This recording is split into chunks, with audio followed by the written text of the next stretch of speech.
In episode 3, the Marines set sail, and let's just say Helmeppo is having trouble becoming a third-class citizen. He thinks he's better than all the cadets, and he's not. In fact, Koby kind of shows him up.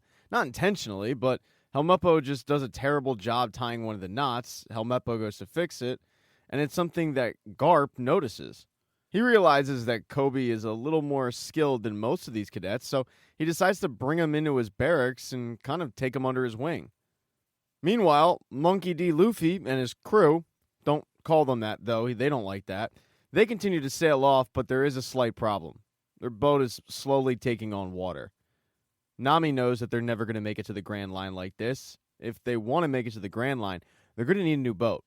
So they stop by the closest harbor. The closest harbor is a place called Syrup Village. And upon arrival, Roronoa Zoro has big regrets because he sees the wall full of the wanted posters of the pirates, and there's Buggy, who was worth a lot of money. He would have rather just put his head in a duffel bag and collected the bounty. But Luffy has no regrets because as he looks at it, we're on to the Grand Line once we get a boat. Now the good news is Syrup Village is known for their shipbuilding, so it shouldn't be too hard to get a ship. And in theory, it wouldn't be too hard for a pirate. They would just steal one. But when Luffy finds out that that's Nami's plan, he doesn't like it. He puts a stop to it and says, "We're not stealing a ship. We're going to get one the right way." And both Nami and Zoro can't figure out what the right way is, how exactly they plan on getting a ship with no money. But Luffy, he's a cockeyed optimist. He decides to just walk around the shipyard, and he finds a beautiful ship. As Luffy's admiring the ship, a guy pops out, and his name is Usopp, and he starts telling Luffy all about the ship. Luffy just assumes that Usopp owns the ship. So once Zoro and Nami show up, he says, "Great news, guys. This guy will sell us the ship." And that's when Usopp has to explain he doesn't have that power. He's kind of just a grunt worker. But he's best friends with the owner of the ship. In fact, he's best friends with the owner of the entire shipyard. She's really, really rich. And he can take them to her, and maybe she is willing to sell them the ship. Usopp's best friend is a girl who's 18 named Kaya. And she is, in fact, really rich. When Nami sees the house, her eyeballs get huge because the way she looks at it, a big house means a lot of stuff, and a lot of stuff is easy to steal. As they walk around to the entrance of the building, you find out that Usopp isn't as welcome as he might have portrayed himself to be. Now, he's welcomed by Kaya, but the staff, well, they don't like him. They don't believe that he has an open invitation, even though he does. And one of the workers, named Bucci, tries to kick him out before Kaya even sees him, but she does see him, and she's thrilled to see him. Turns out this day isn't just any day, it's Kaya's birthday, and she's really touched by the fact that Usopp remembered. But while she's really excited to see him, her right-hand man / butler, Klahadore, is in line with the rest of the staff. You can tell that he doesn't like Usopp. But ultimately, Kaya's in charge, and she welcomes both Usopp and his guests right into her house. Klahadore reluctantly agrees to let the friends in, but he does say they're going to need a bath and a different change of clothes if they're going to come to dinner with us. Once inside, Usopp and Kaya giggle about the fact that Klahadore still hasn't figured out Usopp sneaks his way into the house quite often. Usopp then pulls out his birthday present to Kaya, and it's a giant pearl, but it comes along with a ridiculous story that he created. It's one of the reasons why Kaya loves him so much. He always entertains her with stories. He plays it off like these are part of his adventures, but in reality, they're just that. They're just stories. This is a good example of ignorance being bliss. In the middle of the story, though, Kaya starts coughing really badly because Kaya is really sick. Usopp grabs something for her to drink to clear her throat. But behind that smile and that sunny disposition is a very sick girl. As Usopp and Kaya get caught up, Luffy, Nami, Roronoa, they go grab a new change of clothes. Something that Nami's really looking forward to. As they're getting dressed, Roronoa says, "Hey, did the butler look familiar to you guys? There's something about him." And to Nami and Luffy, no, he didn't look familiar. But there's something about the butler that Zoro just can't quite place. The conversation, though, then segues into Kaya. Nami has no sympathy for Kaya whatsoever. She looks at rich people as being very one-dimensional, only caring about themselves. And when Luffy brings up the fact that maybe they can convince Kaya to just give them a ship, she laughs at him, saying, yeah, rich people don't get rich by giving away stuff. So Luffy and Nami decide to make a bet. He bets Nami that he can convince Kaya to give them a ship, and if it doesn't work out, then they're going to go with Nami's plan. They'll steal one. They then continue to get ready for dinner, as does the staff of the house. Now, you might be wondering where are Kaya's parents. They died in a ship accident. 3 years ago, Klahadore took over, and he's been looking after Kaya, and I use the term looking over loosely. He's the reason why she's sick. He's instructed the staff to slowly poison her. And sweet Kaya has no idea about this. She looks at Klahadore as her friend, but he's anything but. And maybe one of the reasons he's so invested in Kaya is because today, her 18th birthday, she officially will own the shipyard. She becomes a millionaire. And if Kaya were to die, Klahadore probably would take over the estate. Of course, this plan is something that only he, Bucci, and one of the waitstaff named Sham know about. Sham, by the way, is a fitting name because that's exactly what they have to put on that night for Kaya's party, a sham. The only new guest at the party is going to be Mary, the family's accountant. He's known Kaya for years, so he wouldn't miss her 18th birthday for the world. As a lot of them, though, mingle throughout cocktail hour, Zoro's suspicions just get the best of him, and finally, he walks over to Klahadore and says, "Have we met before? You look really familiar." But Klahadore says, "No, we haven't met before." He then walks right away from Zoro because he overhears a conversation between Mary and Kaya about what's going to happen to Kaya once she does take ownership of the shipyard.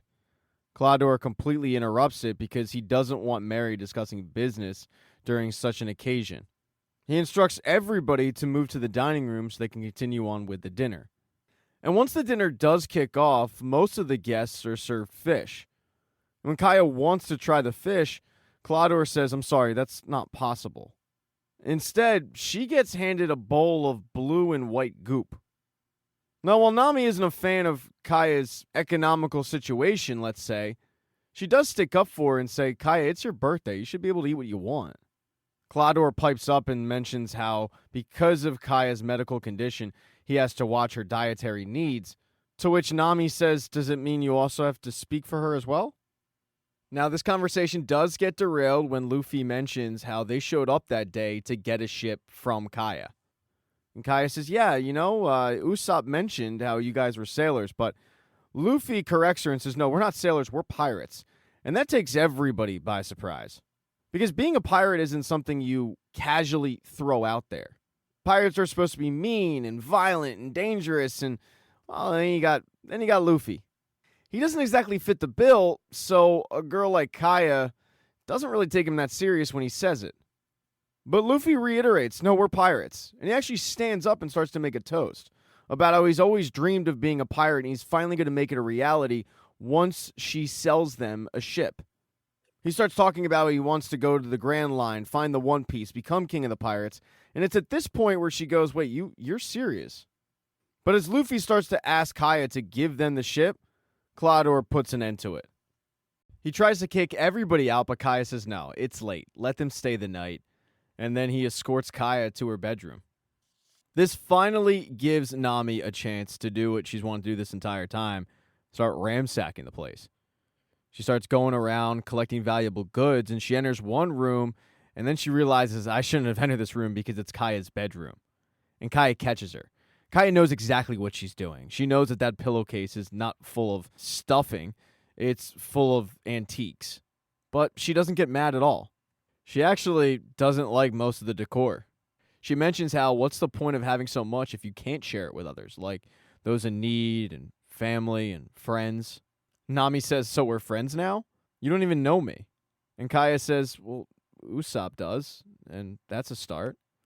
And the two women sit down, and they start talking. And it turns out that Nami realizes she was wrong this entire time. That Kaya actually isn't this rich, upper crusty, selfish prima donna like she made her out to be. That she is actually different. It's a lot like Luffy with the pirate situation. He's different. So when it comes time for Nami to actually leave Kaya's bedroom, she does so with the antiques that she was stealing, but she actually decides to put them back. As for the boys, and I'm talking about Usopp, Zoro, Luffy, they head to the kitchen just to hang out, grab some food, grab a drink, and Usopp starts quizzing them about their pirate adventures because he's always been obsessed with pirates. He reveals to them at one point that his dad is a pirate. He left, but he's pretty positive he'll be back. And it turns out Luffy knows exactly who his dad is. He's met him. He's hung out with him, and that's because Usopp's dad was a part of Shanks' crew. Luffy spent more time with Usopp's dad than Usopp did. As they're talking about all of this, though, just to kind of kill time, Usopp is using a slingshot to just shoot items into a barrel, and he's really good, and it catches Luffy's eye. He asks him, "You should join our crew." But Usopp says, I can't do that. I can't leave Kaya. And that's because even though they're best friends, there might be a little bit of a crush there. Now, while this is going on, Zoro is just looking for a drink, an alcoholic drink. And finally, Usopp says, yeah, there's a wine cellar downstairs. So the two head down to go check out the wine cellar. And when they leave, Luffy decides to get into the soup. I'm talking about that same blue glop that was made to keep Kaya sick. Luffy, not realizing it, decides to dive in. But as he's doing so, Usopp and Zoro head down to the wine cellar, but they discover something horrible. Mary's dead body. Mary was killed by Klahadore. And that's because Klahadore isn't who he says he is. Zoro finally puts the pieces together. Klahadore is actually Kuro, captain of the Black Cat Pirates. He was thought to be killed years ago by Captain Morgan, and Captain Morgan's ego didn't correct anybody on that, but Kuro has been laying low for the last 3 years and infiltrating this family. Now, with Kaya about to turn 18 and get that shipping yard money, he's ready to finally have it pay off. Zoro is standing in his way.